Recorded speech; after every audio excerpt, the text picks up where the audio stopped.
রাত 11টার সময় সঙ্গে আছি আমি গোলাম রাব্বি। এবার জানাবো অন্যান্য শীর্ষ সংবাদ। রাজনীতির মাঠে এবার অর্থনীতির বাহাস। সাংবাদিকদের বাংলাদেশ ব্যাংকে ঢুকতে হবে কেন জানতে চান ওবায়দুল কাদের। সরকারের চুরি লুকাতেই এই বাধা, অভিযোগ বিএনপির। হিমাগারে ডিম মজুতে ডজনে খরচ 1 টাকা 20 পয়সা। ব্যবসায়ীরা বাড়তি লুটে নিচ্ছে 23 টাকা। বাজার অস্থিরতার কারণ জানলো, দায় এড়িয়ে গেলেন ভোক্তা ডিজি। এবং একাদশ শ্রেণীতে সব শিক্ষার্থী ভর্তির পরও 8 লাখ আসন খালি থাকবে। কাঙ্ক্ষিত কলেজ পাবে না জিপিএ 5 পাওয়া অনেকেই নম্বর দেখে পছন্দক্রম পূরণের পরামর্শ।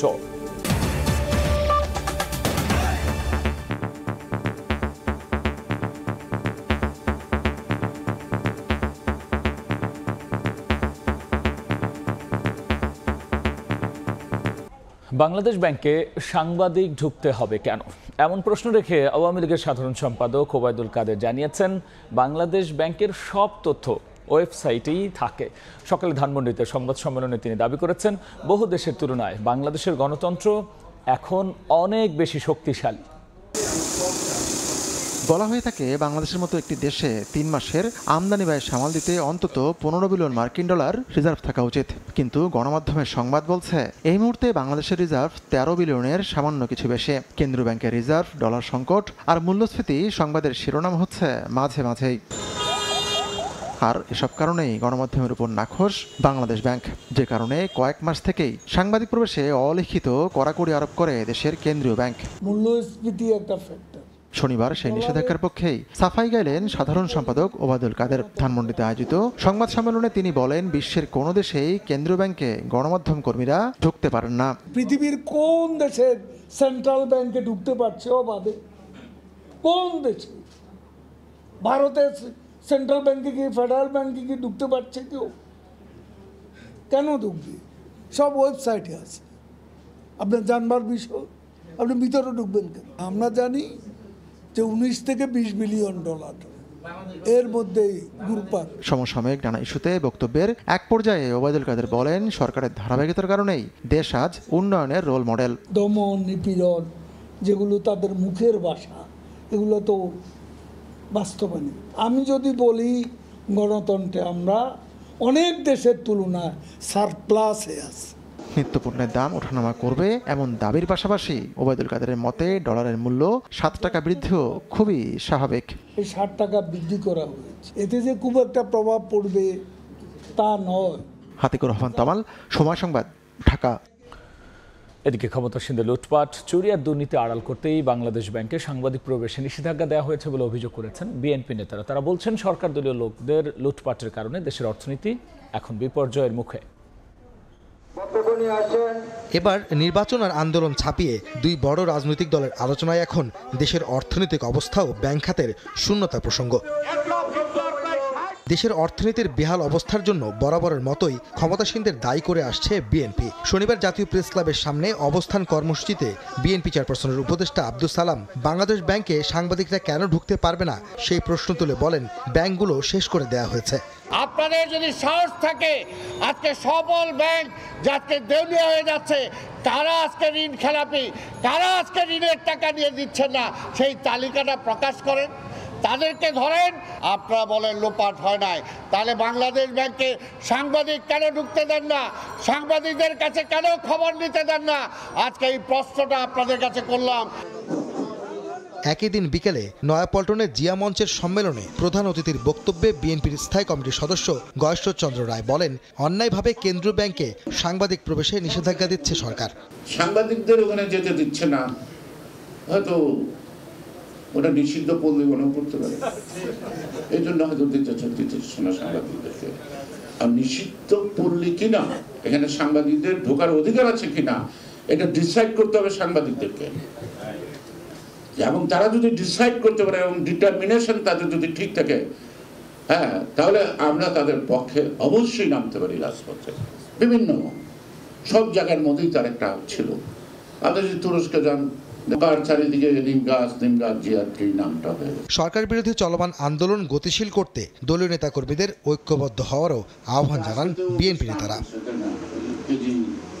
আহমেদ সালেহীন, সময় সংবাদ, ঢাকা। নারীদের আত্মরক্ষার প্রশিক্ষণ দেয়া প্রশিক্ষকের বিরুদ্ধেই ব্ল্যাকমেইল করে ধর্ষণের অভিযোগ উঠেছে। শনিবার রাজধানীর শাহ আলী ও মিরপুর এলাকা থেকে মূল আসামি জুজুৎসু অ্যাসোসিয়েশনের সাধারণ সম্পাদক রফিকুল সহ 2 জনকে গ্রেফতার করে র্যাব।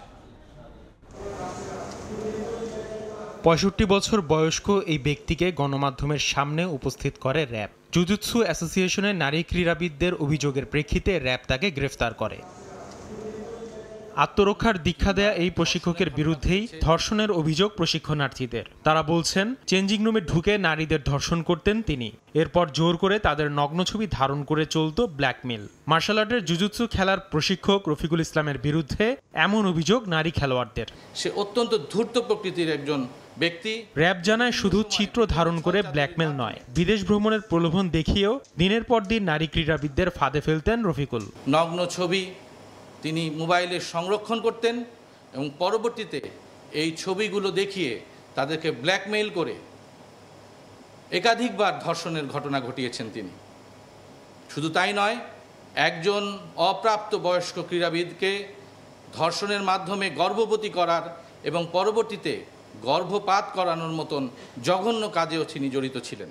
এরই জের ধরে শনিবার দুপুরে রাজধানীর শাহ আলী ও মিরপুর এলাকা থেকে জুজুৎসু অ্যাসোসিয়েশনের সাধারণ সম্পাদক রফিকুল ও তার নারী সহযোগীকে গ্রেফতার করে র্যাব। গ্রেফতারের সময় রফিকুল ইসলামের মোবাইলে একাধিক নারীর নগ্ন ছবি ও ভিডিও পাওয়া গেছে বলে জানায় তারা। তার একজন সহযোগী, যে কিনা একজন নারী, তিনিও ছিলেন।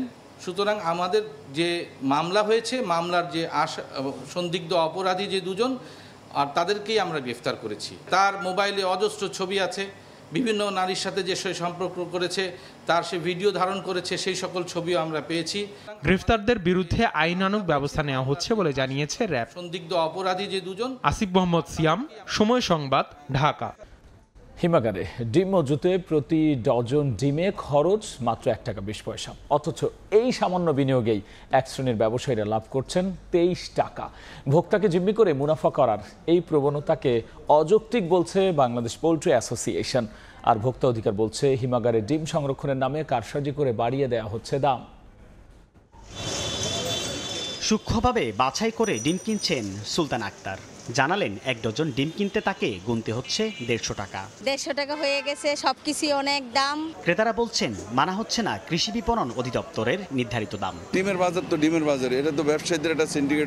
1 লাখ ডিম 3 মাসের জন্য হিমাগারে রাখতে ব্যয় হয় 25 থেকে 30 হাজার টাকা। 1 লক্ষ ডিমের উপরে আসে 25 থেকে 30 হাজার টাকা। প্রান্তিক খামারিদের সংগঠনের দাবি, প্রতি হালি ডিম সংরক্ষণে 40 পয়সা ব্যয় করে বাড়তি আদায় করা হচ্ছে 8 টাকা। ডিমের দাম ওঠানামার পিছনে সবচেয়ে বড় কারণ হচ্ছে ডিম ব্যবসায়ীদের সিন্ডিকেট।